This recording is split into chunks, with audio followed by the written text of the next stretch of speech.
All right, I'm Dr. Jackson, the newest addition to Wooster Orthopaedic and Sports Medicine, if you guys haven't met me. Today I'm going to talk about rotator cuff pathology. I like laser pointers.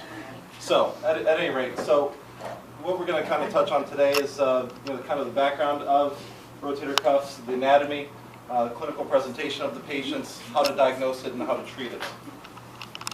The frequency of rotator cuff tears, or rotator cuff pathology.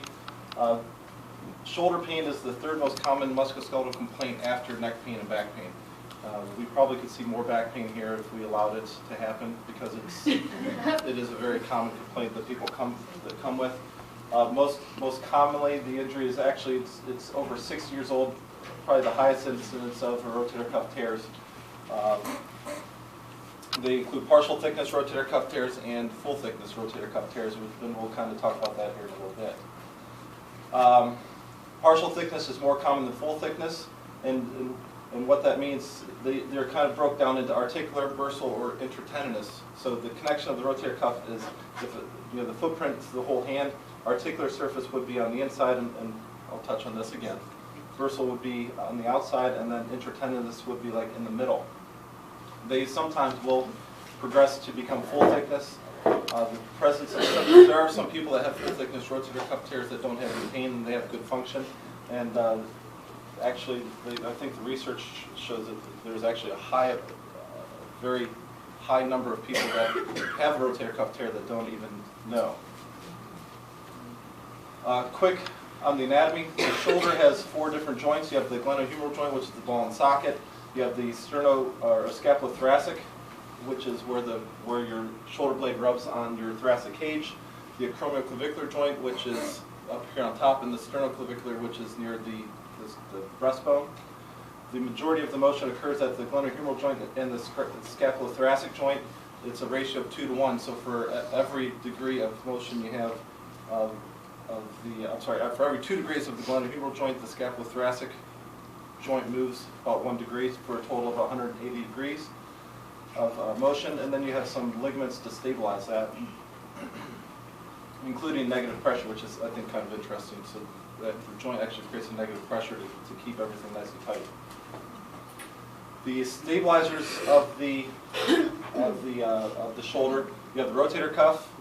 Does anybody know any of the muscles of the rotator cuff? Yes. I think I might know all 4. Let's hear them. Supraspinatus. 1, Spinatus. 2, teres minor. 3. Subscapulars. Ding ding. Ding ding. We have a winner. So that's all of them. But then you have the scapular stabilizer muscle, the scapular stabilizing musculature, which is the teres major, the levator scapulae, the rhomboids, and the trapezius. Primary function of the rotator cuff is to compress the humeral head inside the glenoid. The supraspinatus itself does the first 30 degrees of abduction, so it starts this motion and then it also depresses that ball inside the glenoid. The infraspinatus and teres minor are external rotators, so they do this function, and the subscapularis is the lone internal rotator, which brings it towards your belly. So this is the inside of what a shoulder looks like. This is called a rotator crescent sign, and we often see that, and some people will mistake that for a partial thickness tear. That's this area with these 2 little asterisks, and then the rotator cable is just like a thickened portion of the rotator cuff as it comes through there. And so when we talk about articular side tears, it would be a tear here. You guys see that red dot? Is it coming up on the camera? It's not? So intra-articular would be in this area here, so a tear on the inside. Bursal sided would be on this side, and then a tear in the middle of that tendon would be intratendinous.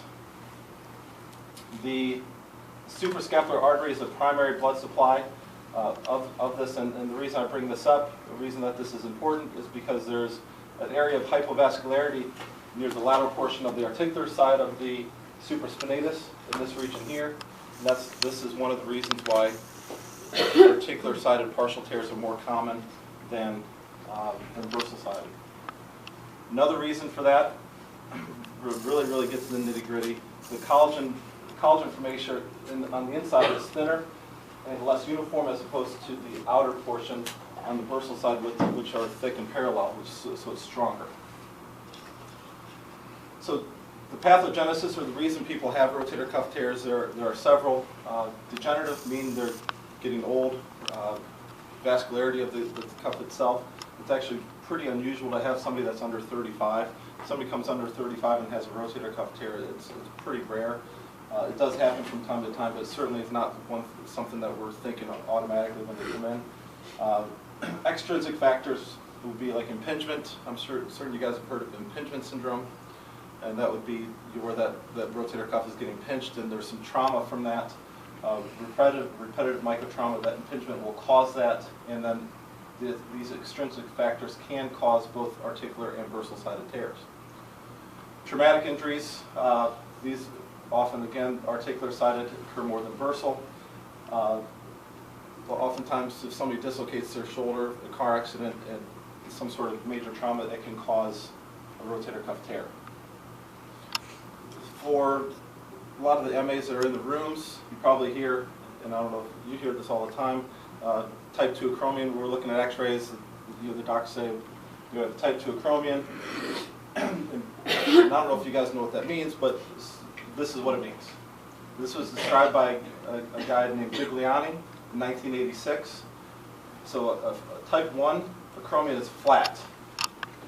So here the rotator cuff lives in between these two bones, and when you raise that arm up, the humeral head will come up, and so somebody that has a flat acromion has less of a chance of that rotator cuff getting pinched, as opposed to a type 2, we start to see a curve, and a type 3, we actually have almost like a hook, and that rotator cuff can get pinched quite rapidly or pretty significantly beneath there. And so that's one part of the surgery to like a decompression, is we actually try to get rid of that hook, get rid of that curve, and make everybody have a flat acromion surgically. So the history, when a patient comes in, we want to know, are they right-handed or are they left-handed? Did they have some sort of trauma that this happened with? I believe the number is 35% of people that dislocate have associated rotator cuff tear with that. What type of occupation they have? Is it something to do a lot of repetitive activity? Is it overhead activity, which would increase the amount of impingement on that rotator cuff? And are they a throwing athlete? So we try to do a systemic approach. Essentially, somebody comes in, you look at them, touch them, and then you move the extremity to see if you can to elicit or figure out what's going on. The look is inspection. If you look for any atrophy of the muscle, is the deltoid not working correct, or does it look like it's fatty or not? It doesn't have really good bulk to it. Is there swelling? Is there a high riding clavicle or winging scapula? Is that scapula sticking out? And look for scars or asymmetry from one side versus the other.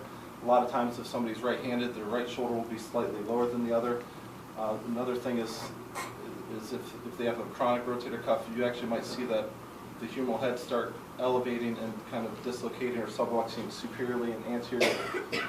And then you feel for any tenderness. Are the bony landmarks where they're supposed to be? Do they have tenderness at any of those joints?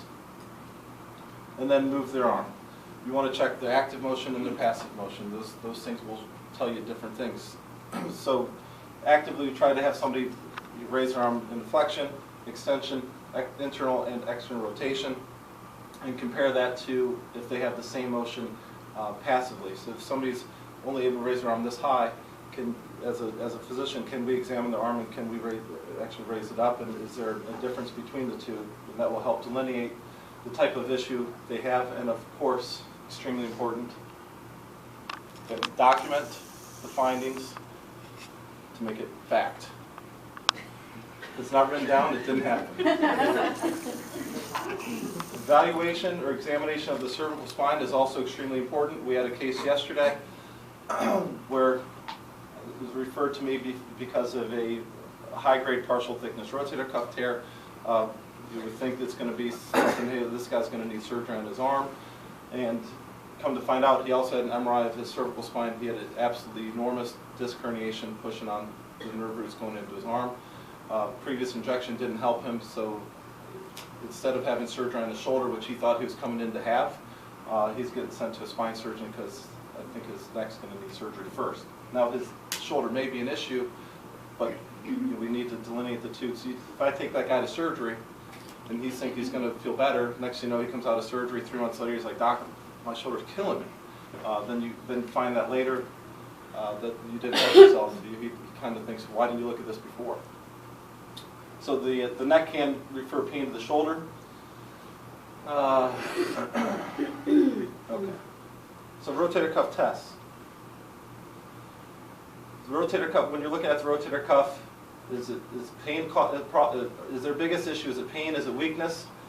And you need to look at the shoulder exam, strength testing, and special tests.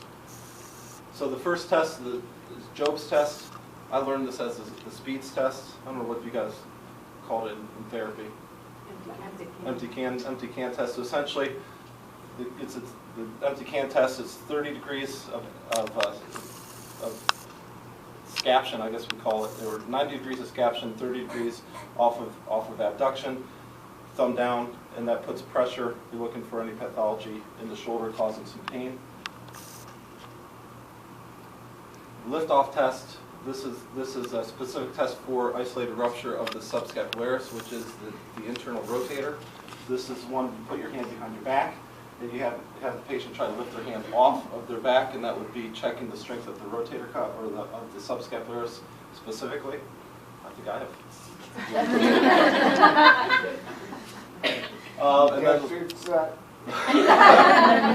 And then the lift-off test is actually very similar to the lag test, except if somebody can't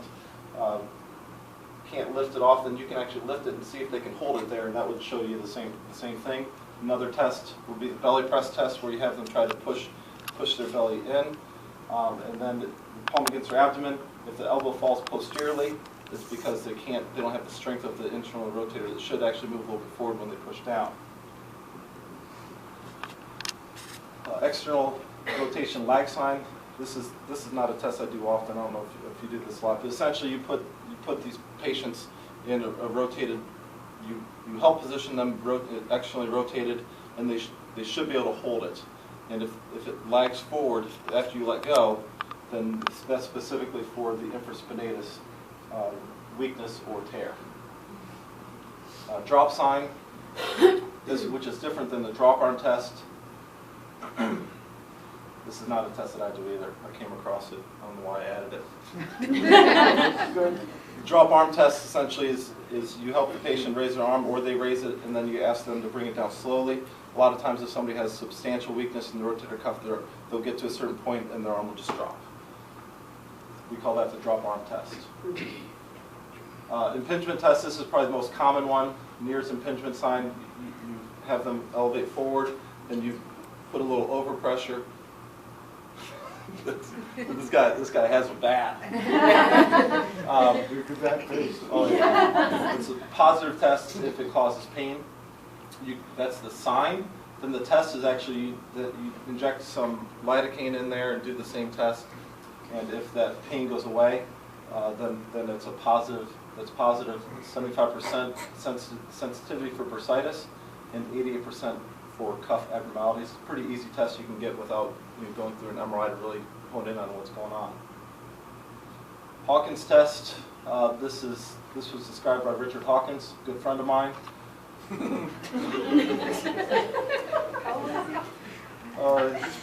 probably like 70.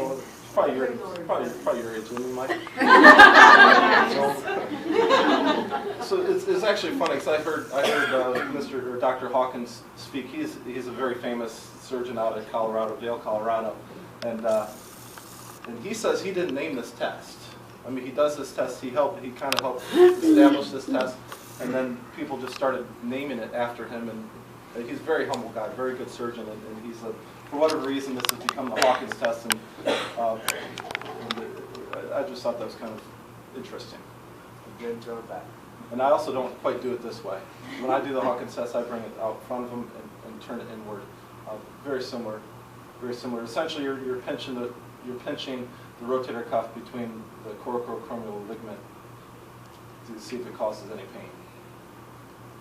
So imaging tests, imaging that you can get, obviously you guys know we do a lot of x-rays. X-rays are really the mainstay of what we do. Everybody comes in here, gets an x-ray because we're looking for anything that's easy to diagnose, because you can elicit a lot from the x-rays, the morphology of the acromion. Is there arthritis? Is there high-right and humerus? Those things will give us some idea of what's going on. Arthrography, probably did a lot of that back in the day when you were a resident. This is not something that's used commonly anymore, but essentially that would be you're shooting a bunch of dye inside the joint to see if it gives us any information. Ultrasound and MRI also play a role in this. So plain films, so we get an x-ray that looks like this. This humeral head's not sitting in the right spot, so we know that there's certainly an issue with the rotator cuff, because the rotator cuff lives between these two bones. Well, there's really not any space between those two bones, so that's a problem.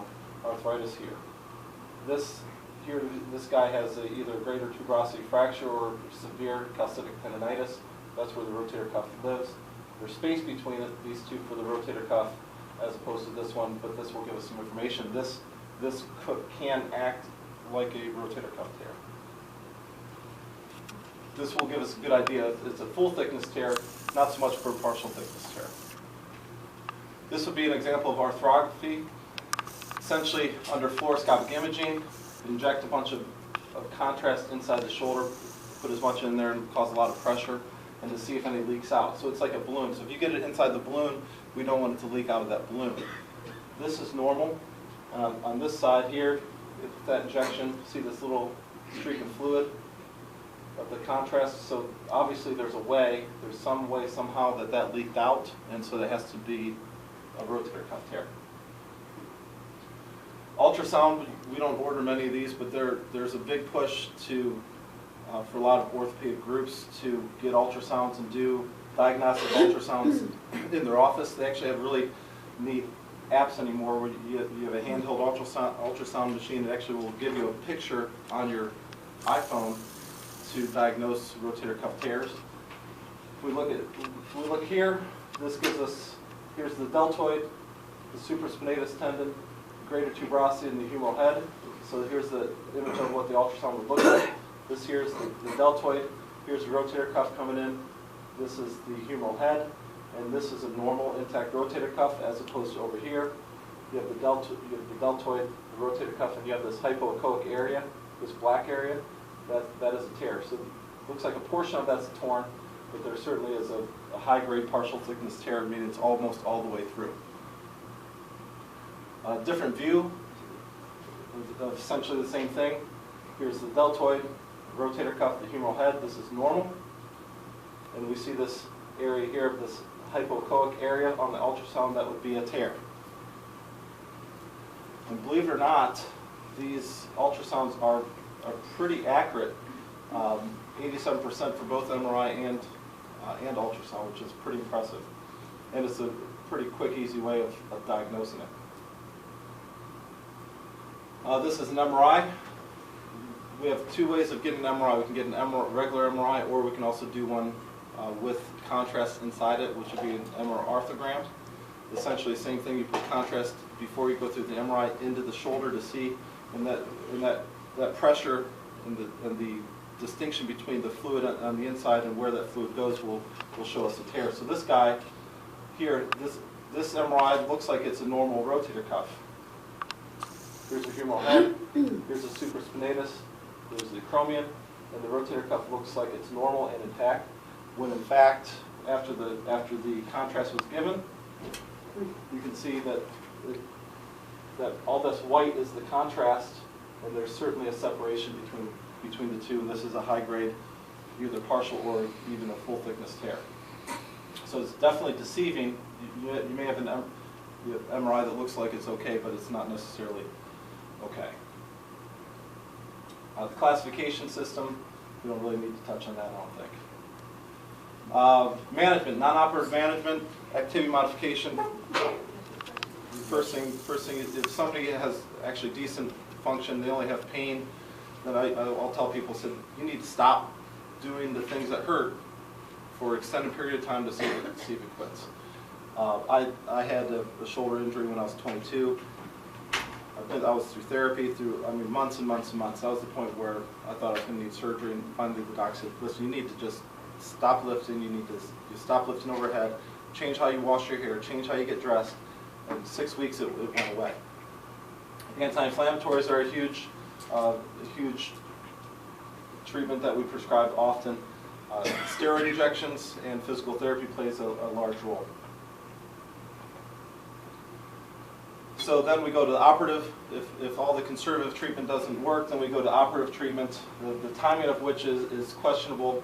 Obviously, it depends on the amount of disability that the patient has. If they're unable to care for themselves, unable to lift their arm, unable to do their job, and it shows that they have a rotator cuff tear, we're going to get them to surgery a lot faster as opposed to somebody that may have a partial tear that we think that may heal on its own. Because, partial thickness tears, sometimes we just go in there, clean it up, debride it, and they'll be fine. If it's in that success rate will depend on how partial the tear is. The rule of thumb is if it's 50% or less, you can just debride it, clean it up, and stimulate it to heal. If it's 50% or more, then a lot of times you're going to have to actually do a formal repair. The acromioplasty, or when you're shaving that spur off of that hook, that also gives more room for that rotator cuff to heal. So when they raise their arms, you're not having that pinching as much. And then full thickness tears, they're typically they're not going to heal without surgery. And then there's a couple different ways to fix them. You can do a complete arthroscopic repair, arthroscopic assisted mini-open repair, a mini-open assisted arthroscopic repair, or just a formal open repair. In terms of comparing your operative success, at 2 years there's really not any difference between open versus arthroscopic. I will say that patients have less pain arthroscopic, they're in the hospital less time, and they return to work faster if it's done arthroscopically versus any type of open procedure. Again, no difference between the two at 2 years. Rotator cuff arthropathy. So essentially this is when somebody has a rotator cuff tear, it's chronic, it's never been fixed, or they had it repaired and it didn't work, and they continue to have pain, then you lose the normal joint congruence, the biomechanics of the shoulder are off, and it actually will cause some abnormal wear of the humerus. So as you can see here, this is somebody that doesn't have a rotator cuff. We know he has a full thickness tear because the humeral head is touching the acromion, and so it's high riding, and that doesn't happen without a tear. And they have developed significant arthritis from that. It's wore away the top of the splenoid, bone spurs. That's a pretty bad shoulder. So here's this kind of just talking about the pathophysiology of that. You lose the compressive effect of the rotator cuff. You lose the concavity of the glenoid. That humeral head rides up. You lose the cartilage and essentially get a really bad arthritic shoulder that can only be treated surgically. Patients will have pain at night. This is where you have the anterior superior escape, where that humeral head's kind of subluxing anteriorly, and you have this kind of bulge here. Like, well, what the heck's that all about? A lot of times it's because of this rotator cuff arthropathy. They certainly have decreased range of motion because of the pain. They have pain from the joint, and they have lost the function of the rotator cuff. The radiographs, as we just kind of showed it, that humeral head rides up and actually causes what's called acetabularization of the acromion, where the acromion, that top bone will start getting rounded because of that humeral head rubbing on it. First line of treatment, you do therapy, injections, activity modifications, NSAIDs. The younger patients, you can do a hemiarthroplasty. It will help with their pain. And the hemiarthroplasty is where you just replace the ball. You put a big metal ball in there, but it's not necessarily going to improve their motion. For older patients, if they're older than 70, then we do a reverse total shoulder. Dr. Widmer does a lot of those. The reverse, as long as they have a functional deltoid muscle and that muscle works, then they will actually regain pretty decent function and motion. But again, we try to reserve that for patients that are over 70. It's kind of the last treatment option beforehand. If you do it on somebody that's young and it doesn't work, we don't have anything else at this point. So this is a shoulder arthroscopy and some pictures of that. So we have the scope that's in the shoulder, and this is kind of what we'll see. This is the glenoid, the humeral head, biceps tendon. This is what a rotator cuff tear looks like on the inside of the shoulder. Here's the humeral head. This is that rotator cuff tear, and this is supposed to be attached down to here. This is before and after repair. Again, here's the rotator cuff. This is the glenoid. We shouldn't be able to see any of the glenoid or the humeral head when we're looking at it from the top. And so this patient had all of this pulled back over to close that space. Another picture before and after. Here's the humeral head. Here's the rotator cuff tear. And then after it's been repaired with these strong sutures, pulling that back down.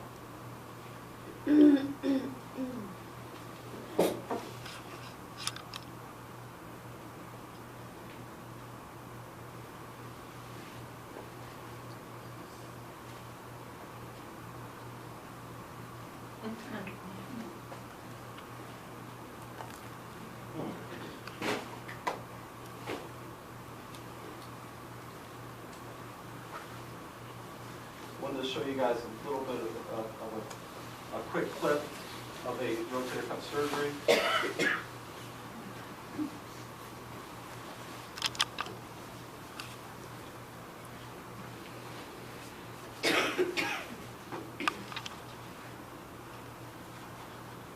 So this is Dr. Julie Bishop. She's First, we point out the AC joint. Next,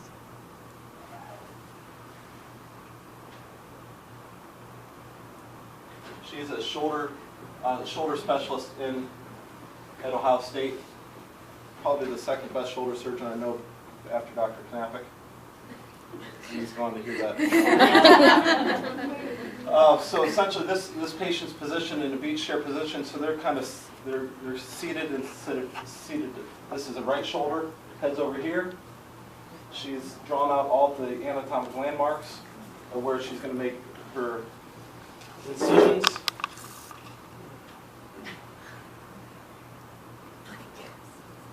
So that's inserting the scope into the shoulder. This is the glenoid here, the socket. Here's the humeral head. This is the middle glenohumeral ligament. Here's your biceps tendon. Your subscapularis is right behind that ligament. You can see part of it right there. And there's, oh, she just stopped.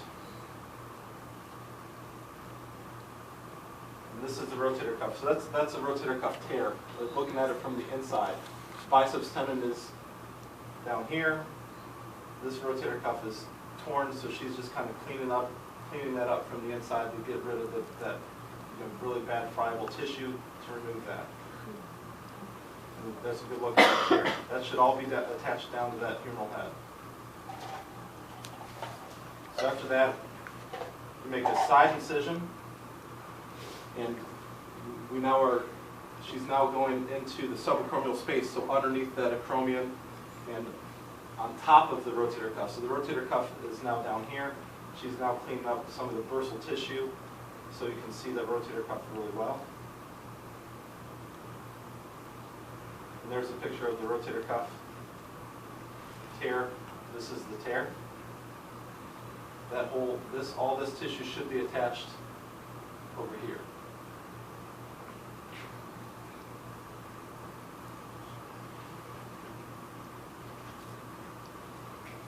So we'll go on to fixing it. This is an awl. So we're making a hole and pound that into the bone. It creates. And this here is just a metal tap. So that's going to create essentially threads for that plastic anchor to grab onto that bone. And it's so shaky because it's hard to twist it in and hold that thing. That's what the suture anchor looks like. That's then advanced into that hole. And this has really strong suture that's actually attached to that anchor.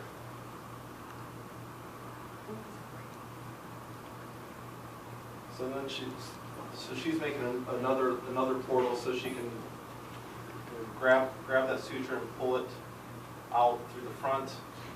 And then she uses this special little suture passer. It has a nitinol wire in it that goes through the cuff.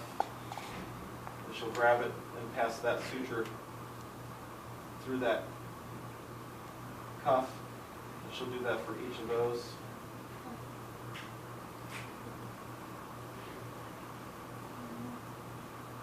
And there's that suture passer coming through again. Pass that wire. Grab the wire out the front.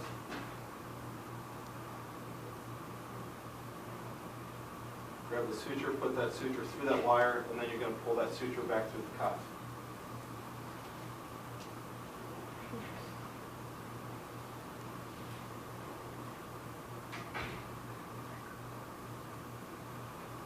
One last knot.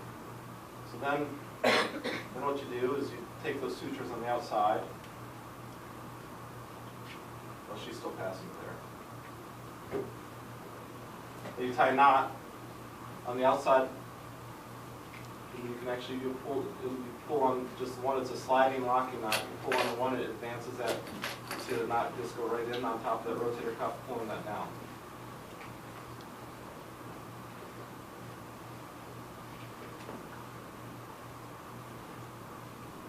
They throw some half hitches on there so that doesn't loosen.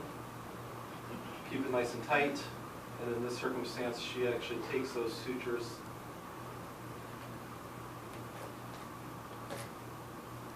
She's got to do the other one still. I must be too fast. So she'll do the same thing. She's tying the other knots now.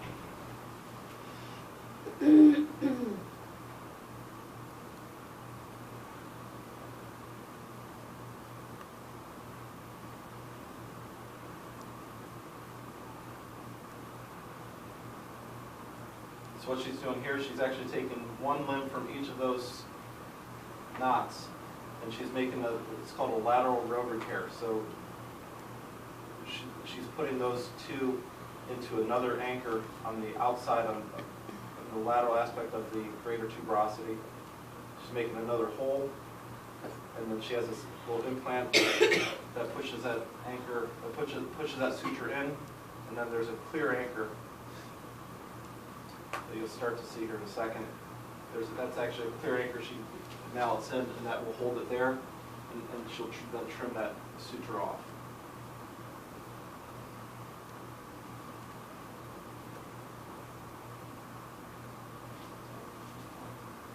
I caught up the internet.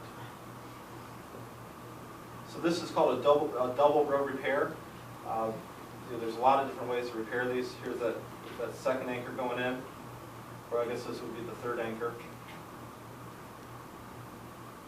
And she'll pound that in. It's called a push lock. And then trim that suture, and then that's what it looks like when you're done.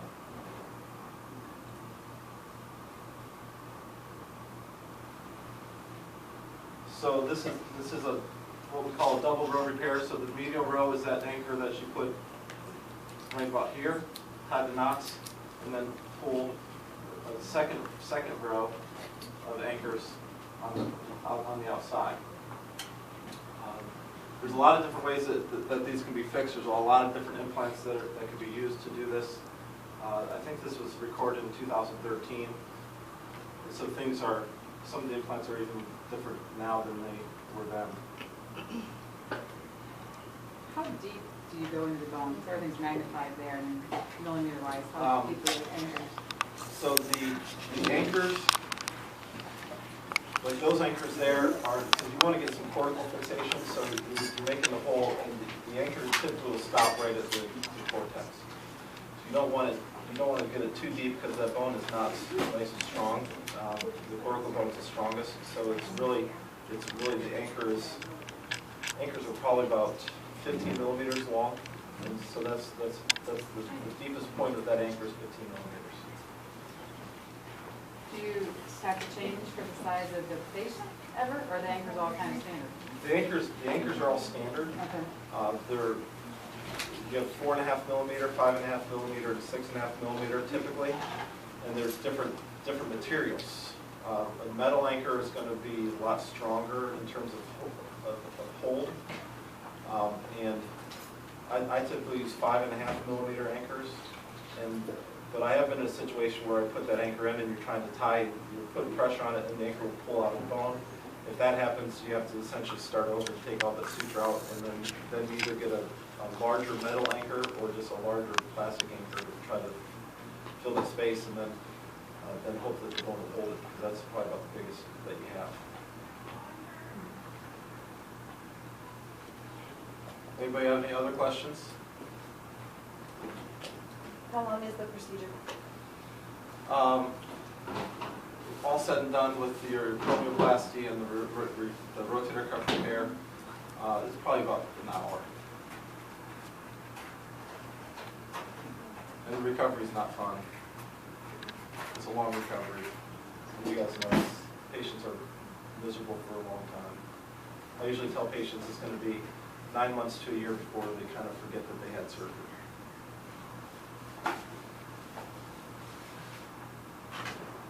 Well, I appreciate you guys' attention. This was fun. Thank you.